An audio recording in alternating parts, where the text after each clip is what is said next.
सूर्याय नमः ॐ मित्राय नमः ॐ रवये नमः ॐ भानवे नमः ॐ खगाय नमः ॐ पूष्णे नमः ॐ हिरण्यगर्भ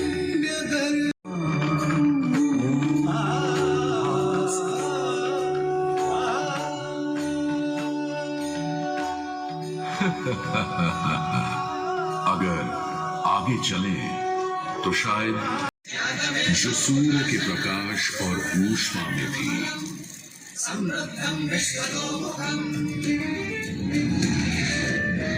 अग्नि जो दावानल और ज्वालामुखी में प्रलयंकारी विध्वंसक के रूप में विद्यमान थी, अग्नि जो चौखट पर पहरेदार,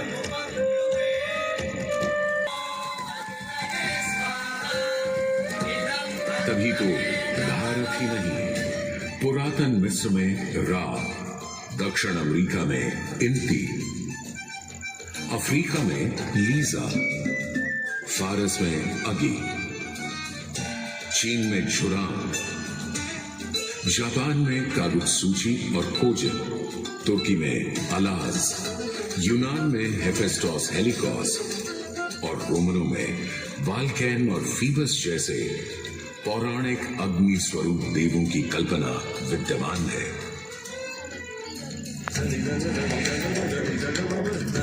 भारत में मान्यता है सूर्य ऋषि कश्यप और अदिति का पुत्र है।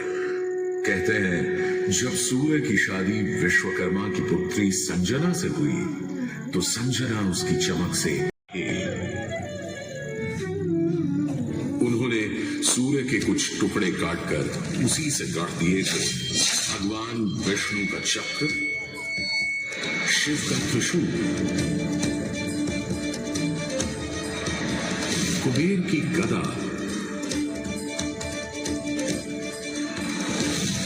और कार्तिकेय का भाला।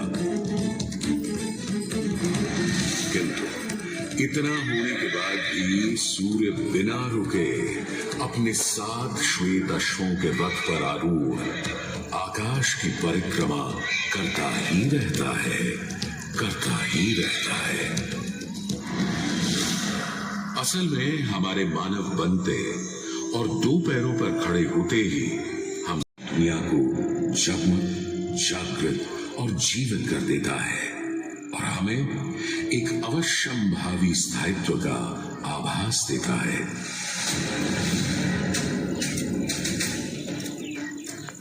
हमारी फसलें, फल, पक हमें भोजन देते हैं। सूर्य से ही तो हमें बादल और बारिश मिलती है और सर्दियों में सूर्य जरा रूठा तो जीना दूभर हो जाता है। पेड़ों के पत्ते झड़ जाते हैं, वन्य जीवन गुप्त होकर लुप्त हो जाता है और पूरी दुनिया बेरंग सफेद हो जाती है।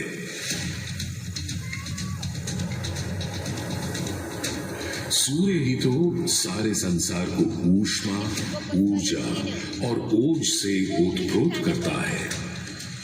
इसीलिए तो ऋग्वेद में कहा है कांतिमय ईश जनों का मुख प्रकट हुआ है सूर्योदय के साथ।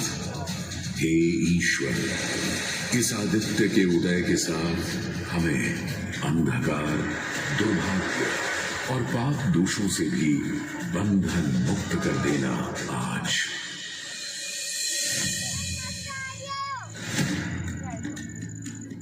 और अगर ग्रहण के समय सूर्य कुछ क्षणों को लुप्त हो जाए तो सारे संसार में हाहाकार मच जाता है।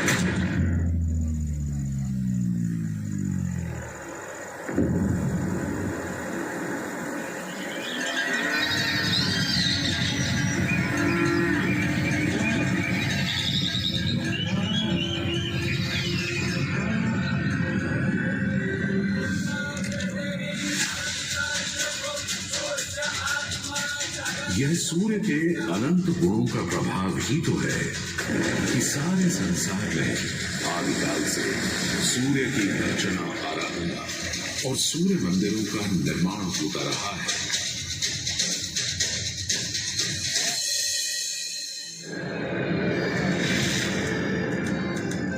दक्षिण अमेरिका के इंका काल के सूर्य उपासना स्तूप, मिस्र के रामसेस मंदिर परिसर में स्थित सूर्य मंदिर,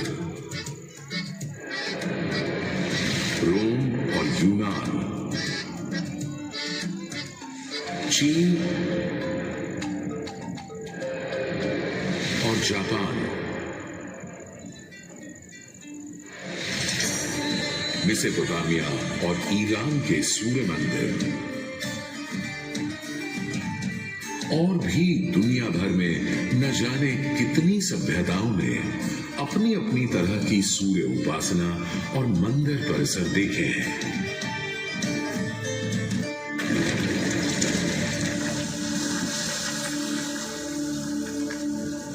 उत्तर में कश्मीर में बना मार्तंड मंदिर, जहां भारत भर के मंदिर परिसरों में सबसे विशाल है,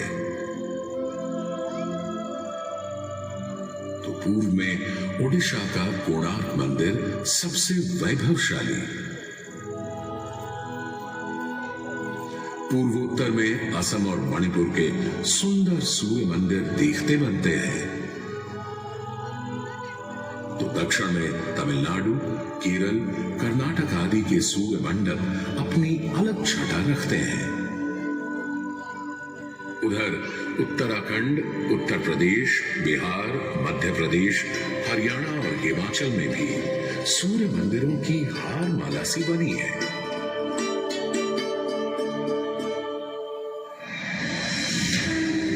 किंतु यदि मैं कहूं कि देश के पश्चिम में अपने गर्वी गुजरात में, अपने इस मोढेरा में सदियों से स्थित आपके सामने खड़ा यह सूर्य मंदिर संसार का सबसे विलक्षण, विचित्र, वैविध्यपूर्ण, सुंदर, सुरूप, सुघड़ और सुघर मंदिर है, यह अतिशयोक्ति नहीं होगी।